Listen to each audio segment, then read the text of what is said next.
Okay, guys, so this is day 2 of me recovering from crystal meth addiction. Um, so this from Sunday until Wednesday, I had a 4-day relapse, basically. So before that, I was clean for a month. Before that, I was clean for 3 months. Before that, I was clean for 2 years. And so the time progression between each relapse has gotten shorter and shorter and shorter. And I'm afraid that like those two endpoints will meet, and I'll be using it daily again. And when like I was a weekend warrior, as they call it, meaning I did it like Friday, Saturday, Sunday, and then I had Monday to recover. Even though you're supposed to be like awake and alert for work on Monday, so you're tiring yourself out, you're stressing yourself out for the entire weekend, and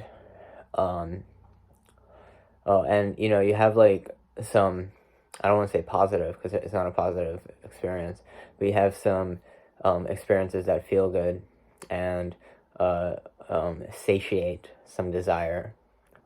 So, like, one thing about coming down off of meth is your psychological state is like inverted. I woke up today, and even though it was like sunny, it was very sunny. I felt my day was going to be gloomy, like overcast and thunderstorm clouds. So, so there's a lot of like woe and depression and misery when like when you come off this drug, and you don't really get that with cannabis. So I don't know why I don't just stick with that. And also, if you're wondering, my eyes are red because I have lotion in them, not because I'm stoned, although I am. I must admit, guilty as charged. So, one of the things I do to recover from meth for like the psychological harm it causes post use. I keep to myself like normally, even when I'm not high. But in particular, I become more of a social recluse when I'm coming down off it because I don't want people to see how fucked up I look. I don't want to like blabber on, like I already talk too much, and then on Tina like I talk even more, and on top of it I'll be like, oh yeah, by the way, like this other thing happened, and the police officer is looking at you like, sir, I just asked to see your ID. I didn't ask to speak. I didn't ask to hear about your drama with your best friend. So I caught myself doing that, speaking to a police officer. I was pulled over for not having my headlights on. Rookie mistake. Like I'm not. It's I'm using it as an excuse. I was under like severe psychological stress.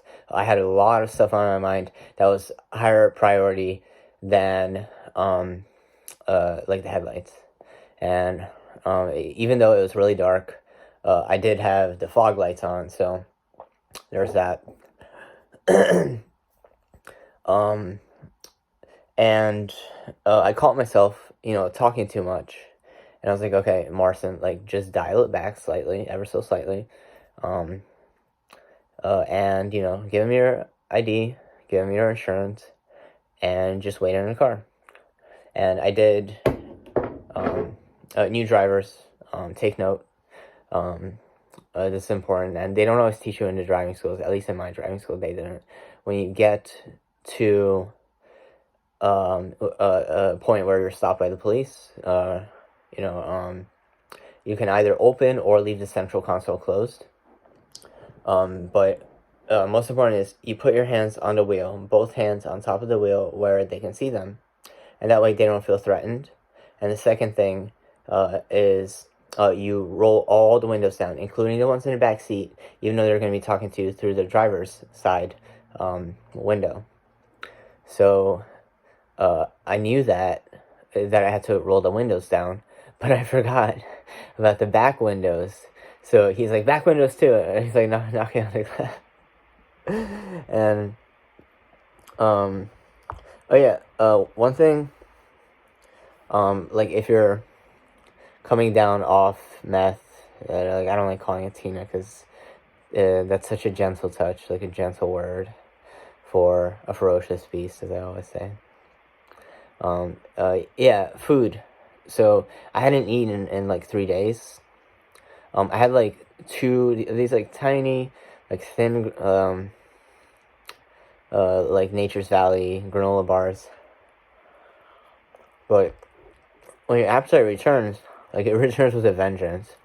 I eat healthy overall. Like I don't really consume too much unhealthy food. And I wouldn't consider this horrible, but it's like a very sugary, very creamy, upside down pineapple cake. So it's like shortbread with like a pineapple jelly. So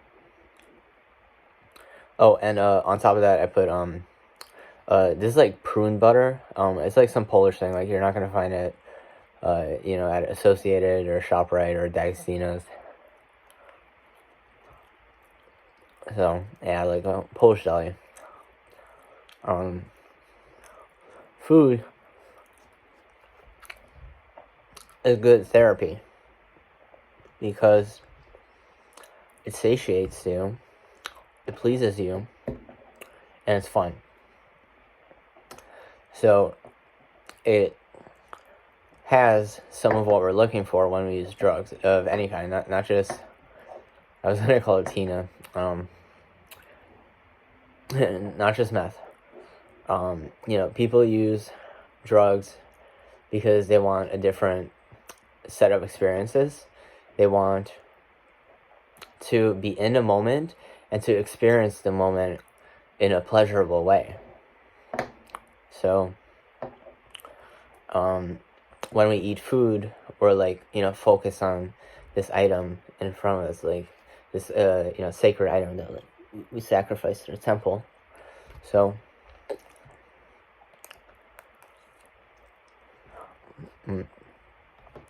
people always say I chew with my mouth open.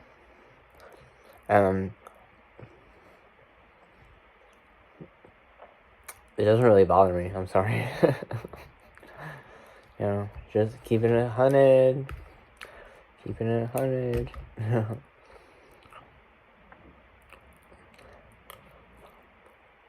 But yeah, it's a little impolite. Cover your mouth.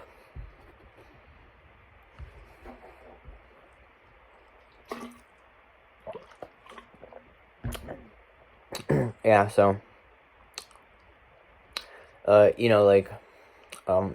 meditative sleeping is one thing you can do for like the body high that still remains when you come off it. That tired, like I'm carrying 15 pounds on my shoulders feeling, where you just want to slouch. So meditative sleeping, I would suggest like finding a meditation track that works for you. I can make suggestions if you really want, but I would just, there's so many out there. Find something, I like angelic sounds, so, like an angelic choir, like, that kind of thing. Also, like water droplets, stuff like that. So, and like stellar sounds, like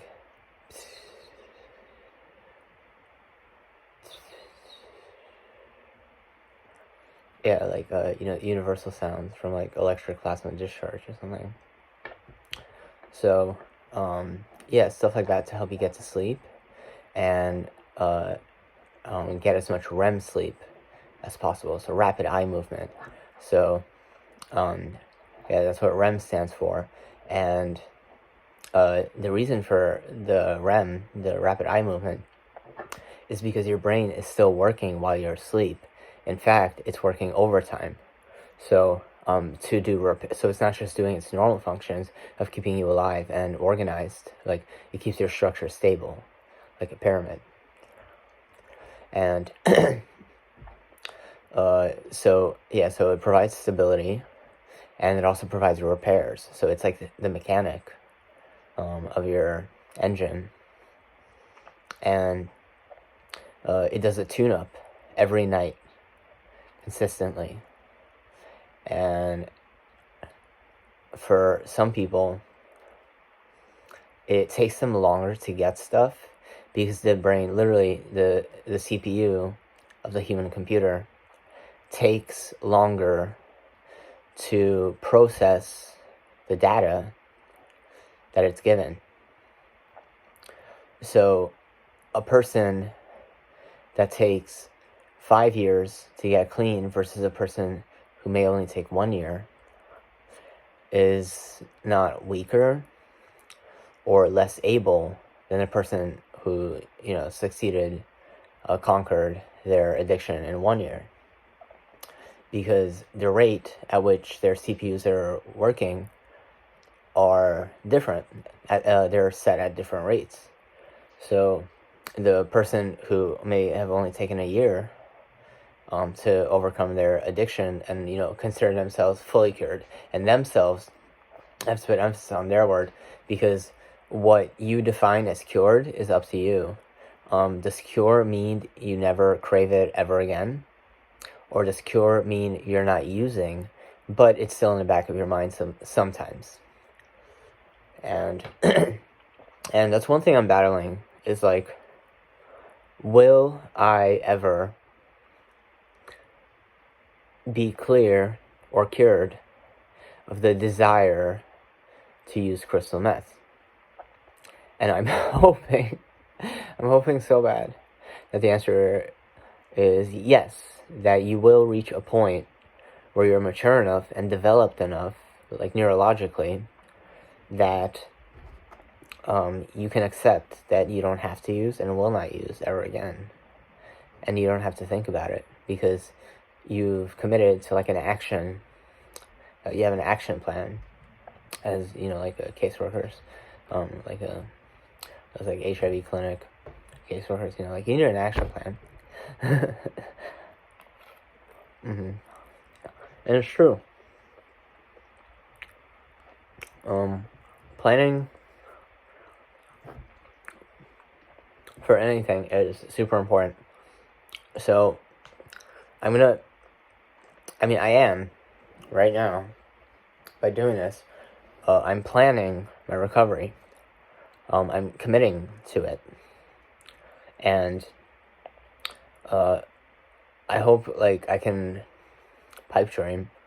I hope I can steer at least one young man or young girl away from this path of life. It is, I don't want to sound proselytizing or like I'm trying to convert anyone, but it's ungodly. And it is unworthy of who you really are. In other words, you're better than that, girl. So, this is one thing I struggled with. When I was on Tina Turner, I committed things that I now think are like actual sins. So a sin is one step above a mistake. So a mistake, either intentional or done on purpose, is a blunder. So like an error in the code. But yeah, so we make mistakes every day, but most of those mistakes don't have long-lasting impacts.